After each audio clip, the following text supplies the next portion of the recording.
Let's start with Manchester United and that growing possibility there won't be any forwards coming into the club on deadline day. Kaveh, what's your understanding? Well, I think we should start off by talking about Matthias Tel. And I think the most illuminating way to look at this potential deal is to look at exactly what Sky Germany are reporting. Because a couple of our reporters at Sky Germany have brilliant contacts at Bayern Munich.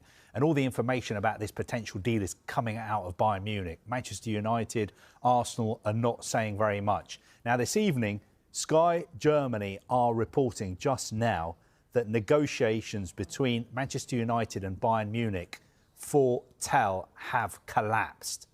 And they are also saying the player himself wants to move to Manchester United, but Bayern Munich are not willing to let him go just on loan, because last week they had an offer of £50 million permanent deal. So Bayern Munich saying, look, we understand you want to go to Manchester United, but you're not just going there with a loan and an option. We want something more concrete.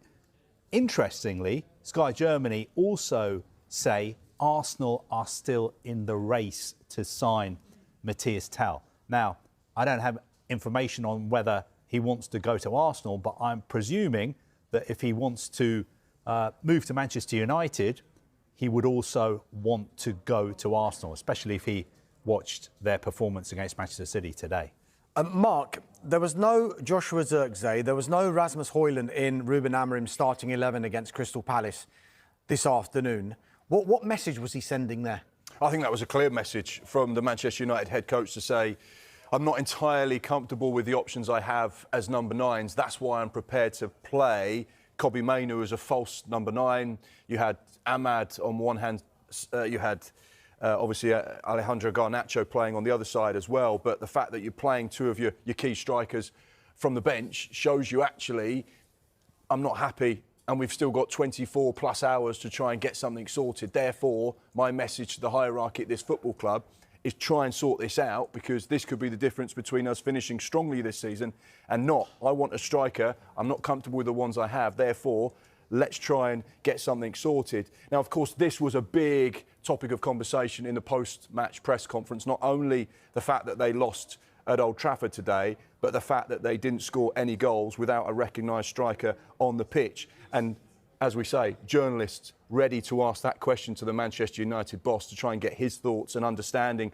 as to why he went with the starting 11 he did. Here's what he said in the post-match press conference.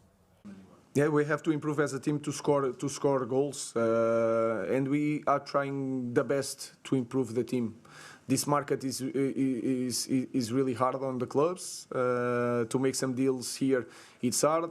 Then you have this urgency. Sometimes when you are in these moments, you make some mistakes. We are trying everything, guys. We want so bad to improve. I want so bad to improve the team. I know what the team needs, but sometimes it's possible or not. But we are trying everything.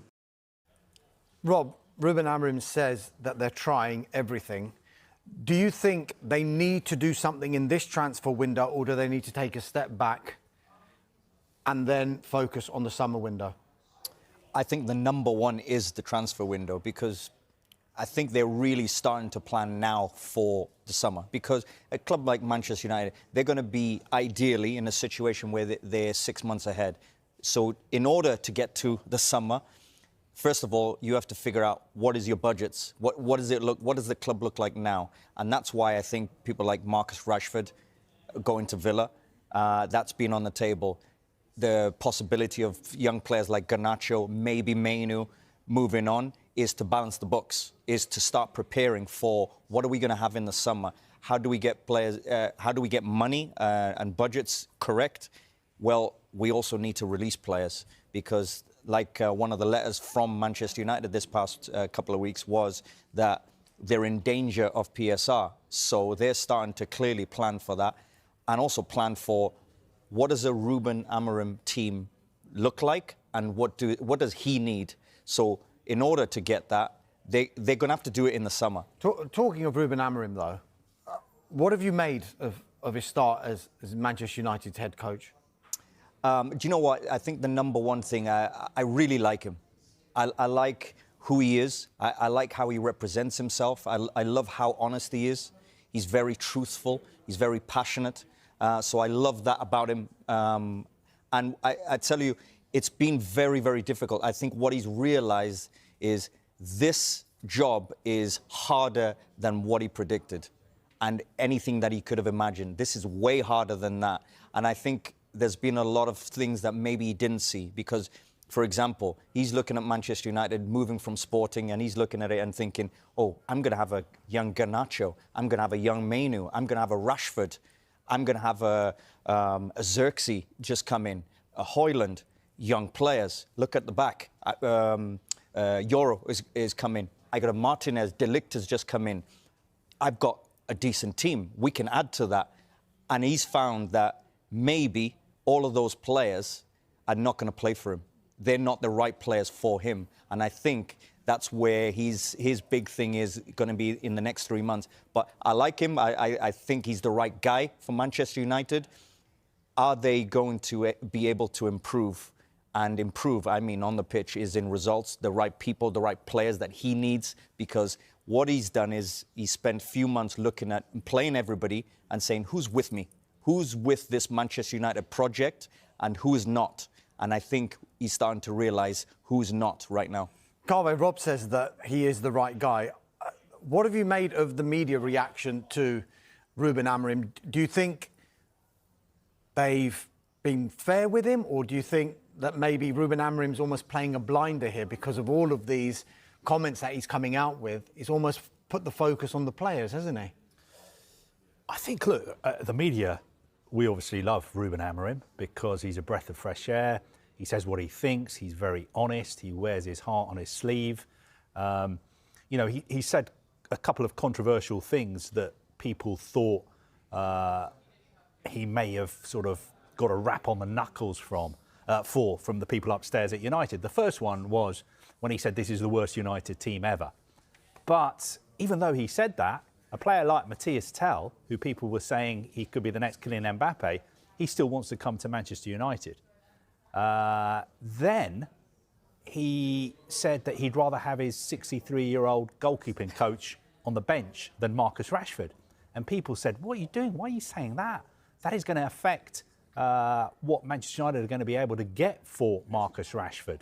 Well, fast forward a couple of days and it hasn't, because on paper it looks like United are getting a pretty decent deal from Aston Villa. Or is it a £40 million option to buy? Aston Villa potentially paying up to 90% of his wages. So I don't think Ruben Amorim, being honest, has actually ended up hurting Manchester United that much. I think the bigger picture at Manchester United is that I don't really want to kick a club when they're down, but the fall off has just been incredible to witness, because a year, 18 months ago, we were talking about the possibility of new Qatari owners coming into Manchester United, and they were going to pay off all the debts. They were going to build a new stadium. They were going to regenerate the whole area around Old